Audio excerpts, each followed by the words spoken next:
Meskipun pihak Polresta Palembang telah menutup jalan protokol mulai dari Jalan Jenderal Sudirman sampai kawasan depan Masjid Agung Palembang, tidak mengurungkan niat warga Palembang untuk berkumpul di Tugu SEA Games yang berada di depan Masjid Agung Palembang untuk menghabiskan malam pergantian tahun 2015 menuju 2016. Seperti yang disampaikan Lutfi, salah satu warga Kertapati yang sengaja datang bersama keluarga untuk merayakan tahun baru. Menurutnya, merayakan tahun baru lebih menarik berada di luar rumah dan berkumpul bersama orang banyak.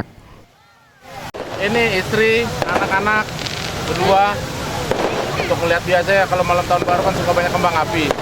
Nah, jadi ya sekalian ngajak hiburan anak-anak lah. Udah biasa Om, setiap tahun sini ya? Biasa setiap tahun, lalu keliling-keliling nongkrong di sini. Hal senada juga disampaikan Hendra, warga kilometer 9 yang datang dengan membawa kembang api. Menurutnya, perayaan tahun baru wajib dirayakan pesta kembang api. Bawa kembang api? Yo, banyak lah kembang api kami. Banyak. Di sana juga banyak kargo. Memang rasanya ngapa? Memang ngeraya ke di sini tuh. Yo, tahu kota gitu kan ngerasa di kota gitu dewek cak mano, Pak. Balik mana?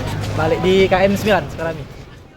Akibat menumpuknya warga Palembang untuk merayakan tahun baru di Bundaran Air Mancur Tugu SEA Games dan ditutupnya akses menuju Jembatan Ampera, membuat arus di depan Masjid Agung sampai ke Jalan Merdeka macet total pada malam pergantian tahun 2016. Farel Dwi Satria, Septiawan Rizky, Sriwijaya TV.